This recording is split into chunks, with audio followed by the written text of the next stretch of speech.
Kamusta mga palangga? Ito na po yung recipe ng ating native conchenta. Isang basong asukal, 3 basong tubig,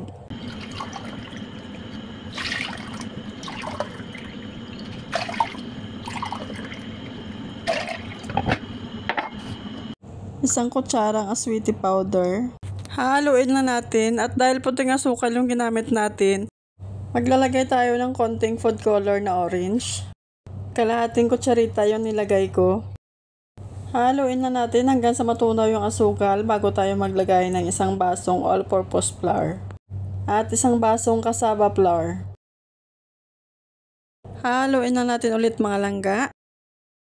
Para sumarap ang ating kutsinta, maglalagay tayo ng 3 kutsarang powder milk, 1 kutsaritang vanilla at 1 kutsarang lye water. Haluin na naman natin paulit-ulit ba. Sasalain na natin at ito-transfer natin ito sa molder. Pero dahil wala akong kutsinta molder, itong microwavable container na lang gagamitin ko para isang salangan na lang din. Wala din palang steamer si amo dito pero dahil maparaan tayo at talagang nakikrib tayo ng kutsinta, gawa natin paraan yan. Kaldero at strainer lang mga langga. Steam natin itong kutsinta ng 20 minutes. Pagkatapos natin tanggalin sa steamer, palalamigin lang muna natin bago natin kainin. Maraming salamat sa panonood mga langga.